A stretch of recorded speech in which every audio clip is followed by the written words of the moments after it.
Hey guys, welcome back to Infinite Mamabilities. Just a few things I want to point out before we get into the video. I tried this tint on my face, like, you know, the lip and the cheek tint. I tried it for like the first time and it's nice, but I don't know how to put it on. And so I tried to take it off and then I tried to put foundation and a whole bunch of makeup over it. But I can still see it, like bright and pink. And I don't know if you can tell, but I'm not used to it and it's not me. So just ignore that while I'm talking about this. Just pretend like it's part of the whole Valentine's Day effect. Okay, number two, I'm eating because I'm so hungry. It's like Marienda time and I'm hungry. Anyways, and number three, this video is strictly for you wives. And if you are not a wife or a husband or somebody married watching this, God is watching you. This video is not for you unless you're like preparing to know about what I'm about to talk to you about. So anyway, and of course, as always, there's a sleeping baby behind me. She's probably gonna wake up in a few minutes because it's kind of late. I cannot. This pinkness. I look like a clown.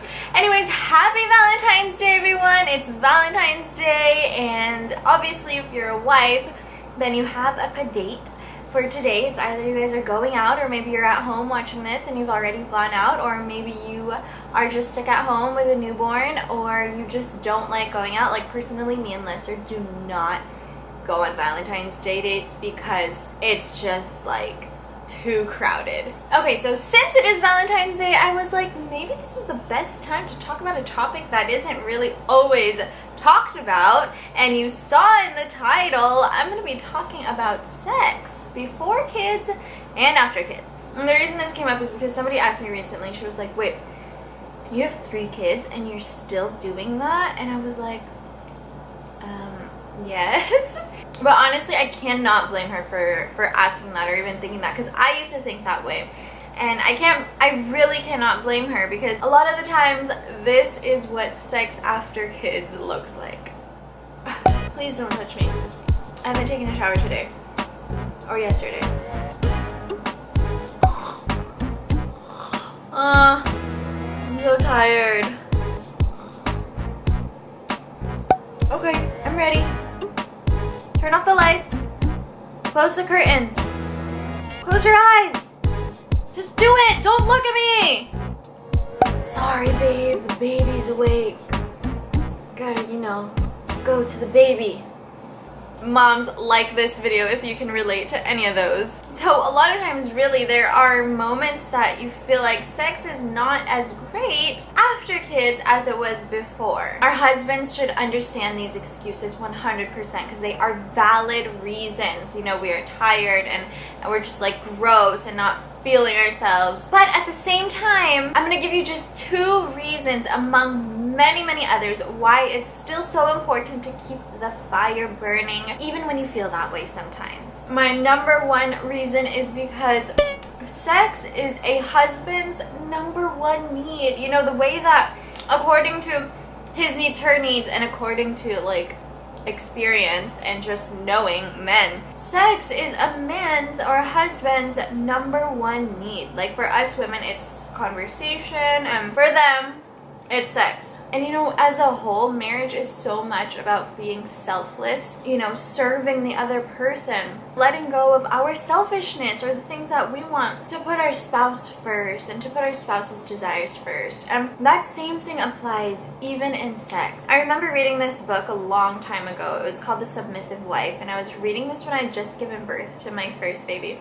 And there's a whole chapter about giving in to your husband, not just so you can just be like, you know, okay, yeah, fine, whatever, use me as a tool and do what you need to do, but really just getting past that step in selflessness, getting past that step of tiredness, getting past that step of, oh, I don't want to do this right now, getting past that like barrier that's blocking that moment. In that way, when you submit to the desire of your husband, you end up enjoying as well. And that has never failed me. Like, that has happened so many times. So I've just been like so completely exhausted and I'm like, I don't want to do this. But when you give that love in that way, knowing that as our husband who loves us as well has that desire and that need, selflessly letting go of what our feelings are or what our physical point is at that moment gives an open door to enjoy that together. You might not think you will, but you end up enjoying it, because for us it's just like a moment of intimacy, connecting with our spouse.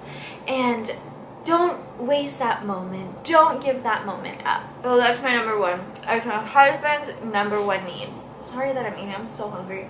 Okay, and my number 2 point is God designed marriage to have intimacy. The Bible tells us that a man will leave his mother and father, and him and his wife shall become one flesh. And there's so much power in becoming one. Like, marriage is not just a contract where you just sign something and you say, okay, I want to be with you, maybe forever, we'll see how it goes. But it is something bringing together something, a union that is unbreakable. You know what happens when you have sex? You have babies. But really, you know what happens? Your brain releases a hormone called oxytocin, if you don't know what that is, and that is a bonding hormone. And both of you release that. And that means it's not just a physical thing that you're making physical contact with each other, but you are literally becoming one and bonding in that sense, emotionally and spiritually, and obviously, yes, physically. God created that kind of intimacy to be taken place within a marriage, and it never goes downhill.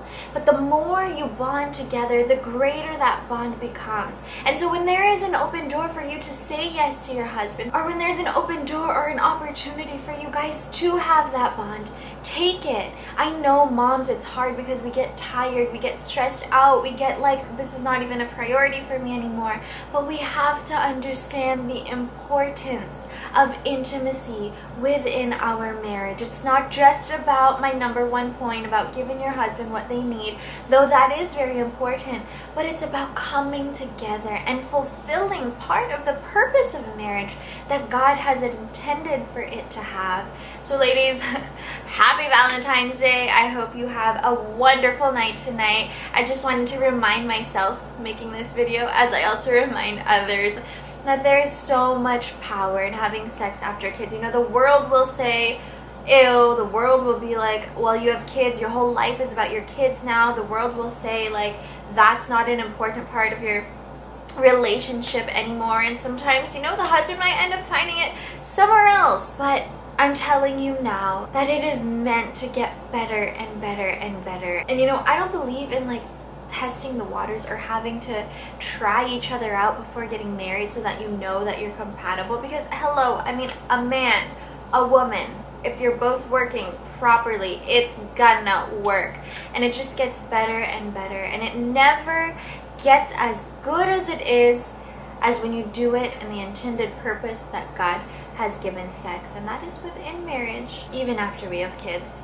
So that's all for you guys today. I don't know if I made any sense or if this video is even gonna like talk to anybody. I think I just wanted to get my mind out there, and if you have anything to say about it, then comment it down below. And I don't really wear red. Like, this is literally my only red shirt that I haven't ever worn. No, I've worn it like once, but I was like, it's Valentine's Day. It's also like the month of Chinese New Year, so might as well. Again, thank you guys so much for watching. Like this video, don't forget to subscribe. Tell me what your thoughts are. I'm really nervous about what the feedback is gonna be on this. Yeah, that's all. All right, see you guys next time here on Infinite Mamabilities. Follow me on Instagram under Justine Correa, and on Facebook you can find me on Infinite Mamabilities.